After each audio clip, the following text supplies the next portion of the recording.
ปิดเข่าแล้วเนาะหน้าต่างนี่ปิดเข่าแล้ว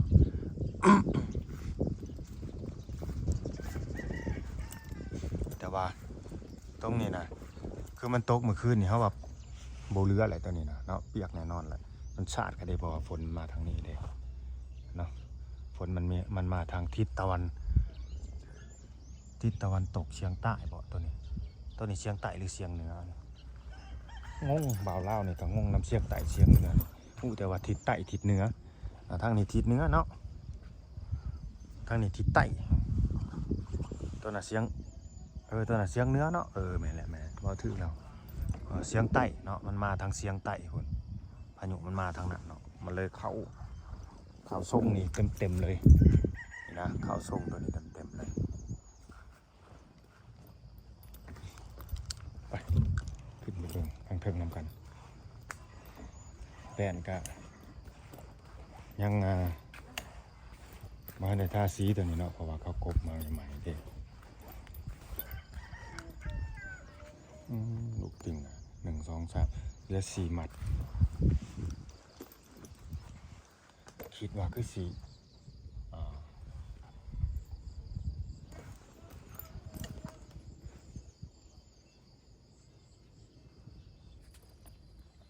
จังใดบุสบายดีสวัสดีพ่อแม่พี่น้อง FC ที่หักแพงเบิดสุขุสุคนเบิดสมองสุบอนเด้อพี่น้องเด้อยินดีต้อนรับเข้าสู่ช่อง YouTube บ่าวลาวพาเพลินคือเก่าคือเดิมพี่น้องเนาะเพิ่มเติมก็มื้อนี้ก็เข้ามาพี่แหละสิว่าเข้ามาอัปเดตเบิ่งเฮือนน้องโอเพิ่นแต่เช้าๆพี่น้องเอ้ยเนาะเป็นได้จังว่าอัปเดตแล้วเพราะว่าเมื่อคืนนี่ฝนตกพี่น้องเอ้ยฝนตกทั้งฝนทั้งลมได้ทั้งฝนทั้งลมฝนตกช่วงประมาณทุ่มเนาะประมาณทุ่มครึ่ง2 ทุ่มนี่แหละเนาะเอาออกไปจากนี่พอดีออกไปหอดเฮือนพอดีเลยฝนก็มาเลยพี่น้องทั้งฝนทั้งลมเนาะกลางเว้นมันบ่ตกมันตกกลางเว้นเนี่ยสิได้เบิ่งว่ามันหัวบ่อนใดหั่นนะเนาะพอเฮือนมันหัวบ่อนใดแล้วก็สิได้ให้ทั้งสร้างเพิ่นนี่แก้ไขเนาะปรับปรุงแก้ไขตอนนั้นเลยผู้ใดเข้ามาเบิ่งมาชมก็ฝากกดไลค์กดแชร์กดติดตามแล้วก็เป็นกำลังใจให้บ่าวลาวหน่อยเด้อพี่น้องเนาะเบิ่งคลิปยาวๆให้หน่อยเนาะไปเบิ่งไปชมนำกันพี่น้องฝากกดไลค์กดแชร์กดติดตามจังขึ้นไปเบิ่งข้างเทิงนำกันเนาะมันจะเป็นจังไดไป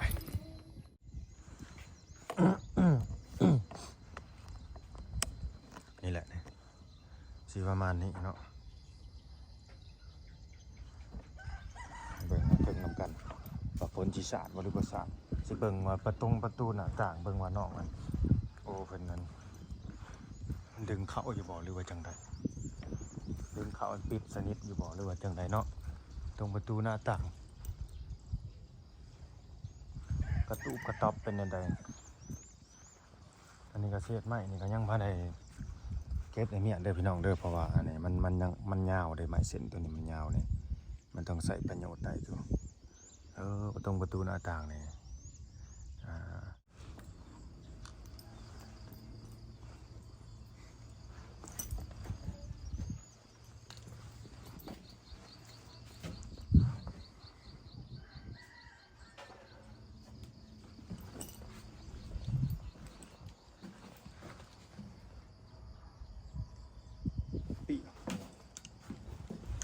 หรือว่าจังได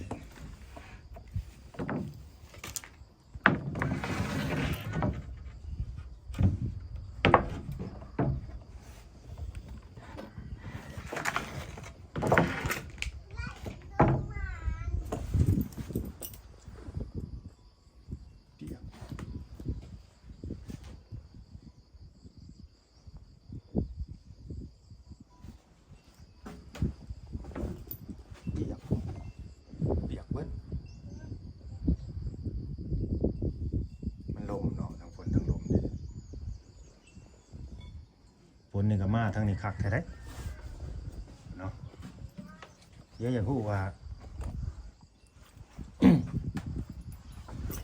เราเห็นคอมเมนต์หนึ่งเนาะว่าหน้าต่างนี่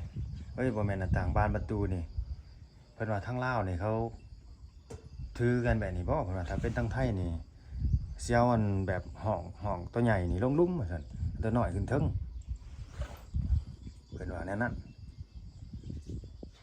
แม่นได้พี่น้องเอ้ยเขาก็เห็นแนวนั้นได้ทางลาวนี่ส่วนมากก็สิใส่แบบนั้นหรือว่าแล้วแต่บ่แล้วแต่บางคนบ่หรือว่าจังไดแต่มันก็สิได้เบิดนั่นแหละเฮาว่าเนาะมันก็สิได้เบิดบ่ใส่ทางดุมทางเทิงเอ้า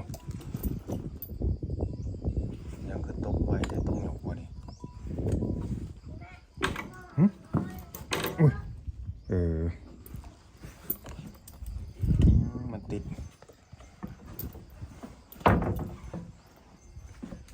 ดเข้าห้องอยู่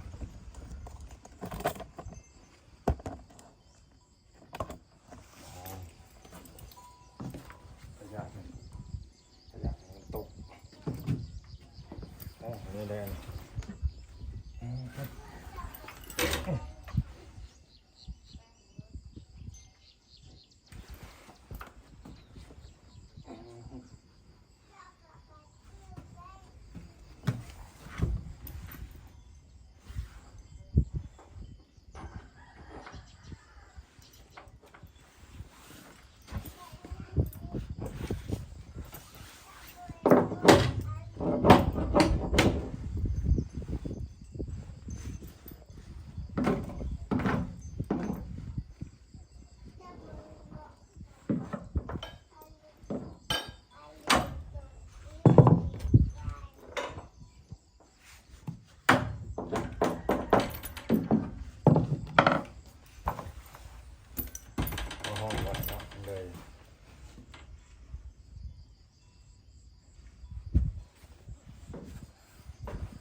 หัวได้พี่น้องเลยหัวเนาะ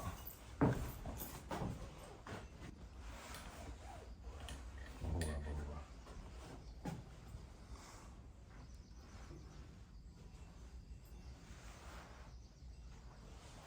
ไม่ได้หัวหรือว่าสิเป็นนั่นนำแบบว่าฝนมันตกแล้วมันลมแห้งมันสาดไปเลย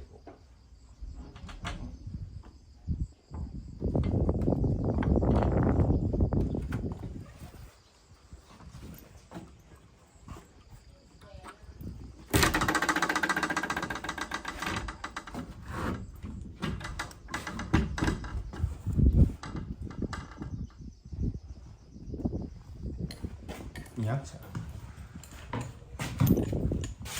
น้ำยักษ์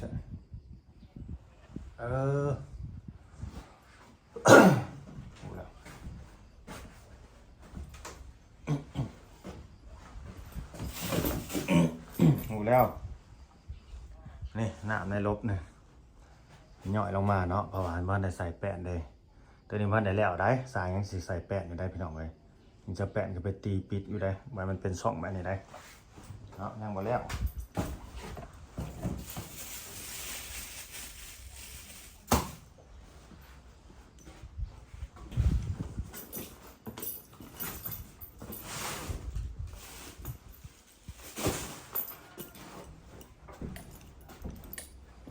น้ำย่อยซื่อแต่ว่าบ่หัวเนาะบ่หัวธรรมดา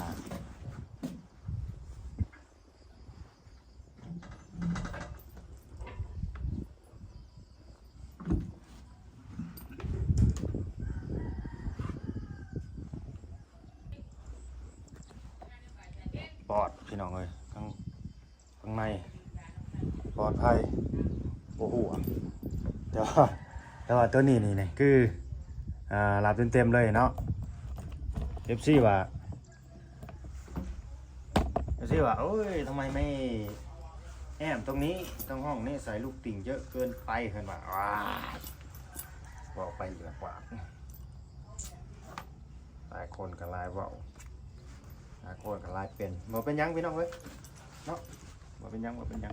เขาเรียกว่าน้อมรับทุกคำคอมเมนต์ ก็แม่นอยู่คันว่าแอมตัวนี้แล้วมันบัดสิปิดลมได้บัดนี้มันสิฮ้อนได้บัดนี้ครับมันสิบ่เข้ากันเฮาว่าเนาะสิบ่เข้ากันได้มุมมองบ่าวลาวอ่ะถ้าเฮาแอมตัวนี้ขึ้นแล้วมันสิเป็นแบบเฮ็ดได้เฮือนนี่มันสิเฮ็ดแบบปุ๊บนะมันเฮ็ดแบบกุดดุดอยู่ยังประมาณนี้นะเนาะมันบ่งามนะพี่น้องไงซะบ่งามในตาดอกมีแต่เอาผ้าตังเนาะผ้าตังอะไรมาสไลด์ขึ้นสไลด์ลงกันฝนสาดเด็ก ถ้าแบบอยู่ไทยนี่เพิ่นมีผ้าใบเนาะภาษาไทยผ้าใบภาษาลาวเอิ้นผ้าตังนะสิเฮ็ดแบบการสาดเลยหมุนขึ้นหมุนลงตัวนี้เนาะคือสบายเลยล่ะเวลาฝนก็เวลาฝนตกก็ดึงลงเวลาฝนมาตกก็ขึ้นไว้นะเนาะตัวนั้นก็น่าสิใส่ได้โดนอยู่แต่มันก็มีพี่น้องมันก็มีอยู่เนาะ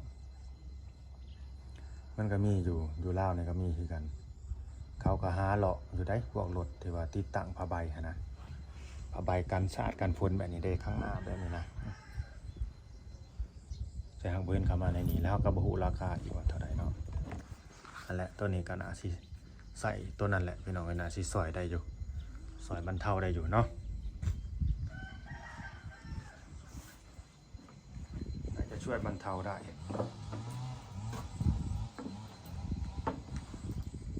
โอ้ผู้ใหญ่บ้านคือตัดหญ้าแต่เช้าแท้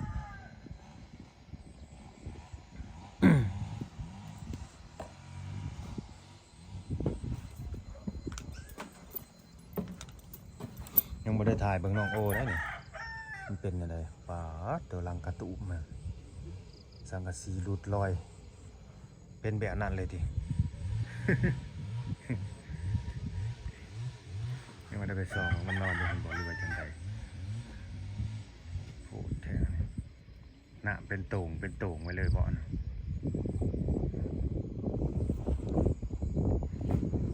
เป็นน้องไว้เลยมื้อนี้น่าสิ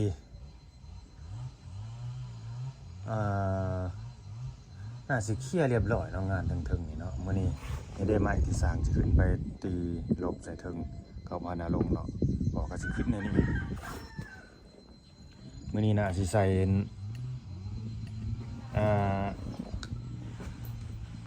น่าสิใส่ลูกติ่งมานี่เนาะอ้อมบันไดมานี่ใส่อ้อมมานี่น่าสิแล้วตรงนี้เนาะบันไดตรงนี้น่าสิแล้วมานี่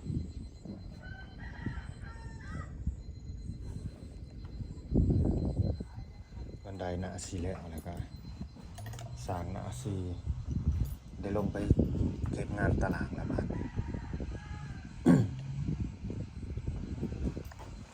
ก็มีคำหนึ่งว่าก็เม่นว่าอยู่ลาวนี่เขาเฮ็ดเฮือนนี่เขาบ่ได้สร้างนี่บ่ได้อนามัยให้บ่ได้เก็บงานให้บ่เวลาแล้วเก็บคือกันได้พี่น้องเอ้ยเก็บคือกันบัดแล้วนะก็เก็บคือกันเขาก็บ่ได้เฮ็ดทิ่มเฮ็ดปาดอกเนาะบัดแล้วจบเลยเขาก็ปัดกวดเก็บให้หั่นแหละจังจบงานของเขาได้บ่แม่นเขาสิเฮ็ดแล้วก็สิทิ่มอย่างใหญ่เนี่ยบ่แม่นเขาก็เก็บคือกันเฮ็ดอยู่ไสก็เก็บพวกนั้นเนาะถ้าเฮาเฮ็ดให้บ่าวลาวดอกเฮ็ดแล้วเขาก็เก็บแต่เขาก็แบบเก็บไปนำหั่นนะเนาะเก็บไปนำให้มันสะอาดสะอ้างมันแปลนในหูในตาเนาะก็พอว่าให้น้องมันรู้จักช่วยเหลือเจ้าของแหน่นะมันขยันแหน่แหละพี่น้องเอ้ยเนาะมันเฮ็ดไปนำหั่นนะฮู้ว่าตัวใดเฮ็ดได้ก็เฮ็ดไปดีกว่าเฮาบ่ได้เฮ็ดพี่สั่งเลยนะมันก็สิเคยตัวคนเฮานี่เคยเฮ็ดแบบใดมันก็สิเฮ็ดแบบนั้นมันก็สิเคยตัวแล้วก็สิชินไปเนาะเฮ็ดบ่ผู้เฒ่าเวลาเพิ่นสิบ่ได้อยู่แล้วอยากไปโคกไปป่าหาอยู่หากิน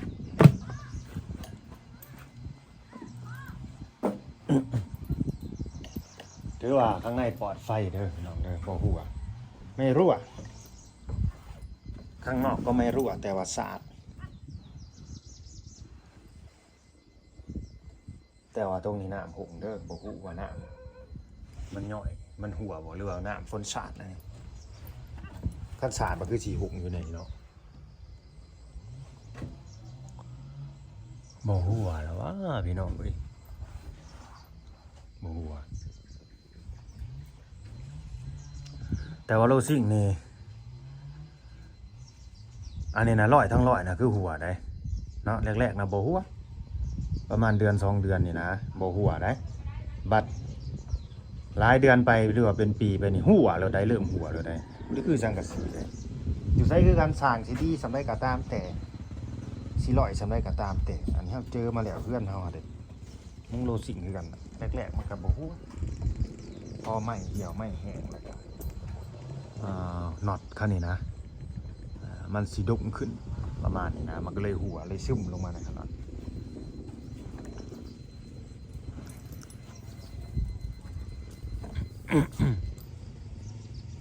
บ้านน้ำแต่นะ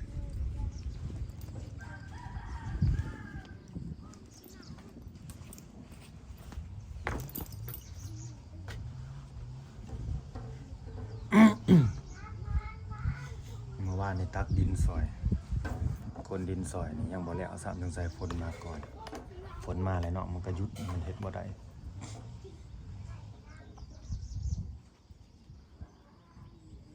ฝนมาแล้วก็ยุดเฮ็ดบ่ได้เนาะ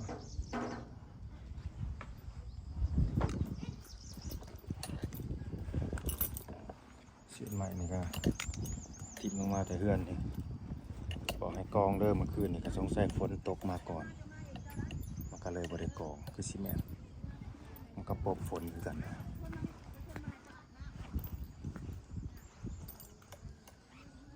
เตาเอาขึ้นมาตั้งไว้อยู่พี่เนาะเพราะว่าฝนมันตกฝนตกแล้ว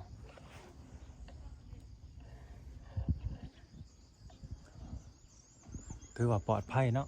ปลอดภัยพี่น้องเลยเลาะเค้นนี่ก็เป็นเลาะเค้นผู้ใหญ่บ้านไปยืมผู้ใหญ่บ้านมา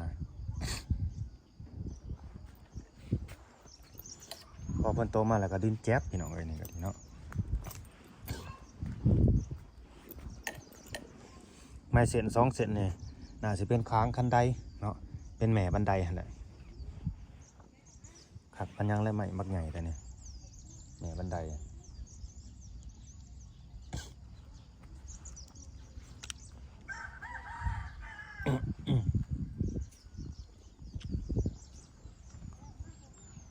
ห้อย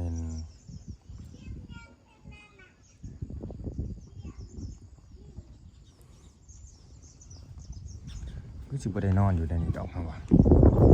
เนาะฟ้าลมฝนตกมันสินอนบ่ได้ดอก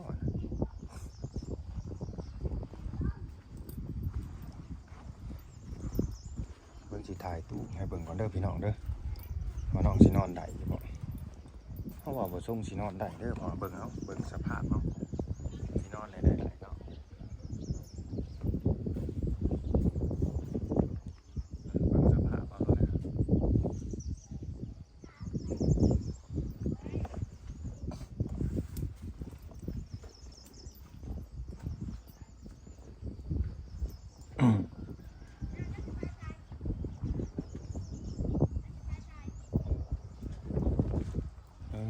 นี่คุณนะน้ำสังกะสีก็โยดลงบ่อนี่ฮอน้ำเป็นน้องอยู่เลย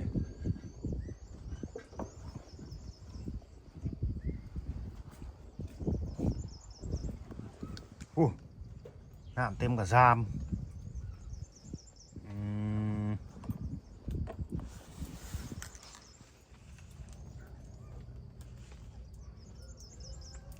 เฮ้ยพี่น้องเอ้ยมันอยู่ก็ได้นะมันเปียกไปเลยนี่นะนี่เต็มกับซามแต่ว่าของที่ว่าตัวใดมันสิเปียกยังนะเอาไปเบิดแล้วบนไปเบิดแล้วเนาะเหลือแต่พวกตัวนี้แหละตัวที่มันทนฝนทนน้ำได้นะคืออันนั้นก็จะเป็นกระสอบใหม่ได้นะผมประห้องไปช่างนี้เอาไปเบิดแล้ว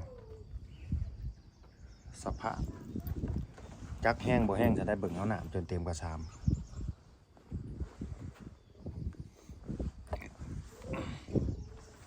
น่าสิไปนอนอยู่นะมันเฮือน ฮือนน้องสาวพุ่นแหละอันนี้เนาะน่าจะไปนอนอยู่เฮือนน้องแต่พุ่นแหละเบิ่งแล้วเบิ่งสภาพแล้วหั่นนะ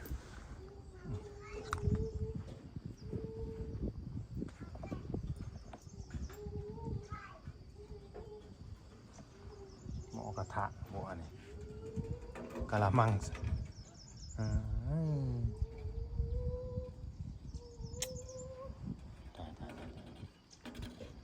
สิแลมันยังบ่เข้าที่เข้าทางเนาะพี่น้องเนาะก็บ่ติเด้อตัวนี้เฮาบ่ได้ซีเรียสเด้อเฮาบ่ได้ซีเรียสเด้อตัวนี้ว่าเป็นหยังคือบ่นอนตัวนี้มันนอนบ่ได้เนาะสิไปนอนได้ใดใครแล้วบ่มันบ่เลิกไปเบิดนี่พอเฮ็ดบ่ได้เฮ็ดมาตรฐานเนาะบ่ได้เฮ็ดแบบว่ากันลมกันฝนไว้มันโยดลงในน้ำฮะ โอเคคลิปนี้ก็สิจบไว้สำหรับนี้เนาะขอบคุณ FC เด้อที่เข้ามาเบิ่งมาชมฝากกดไลค์กดแชร์กดติดตามพี่น้องกันเนาะ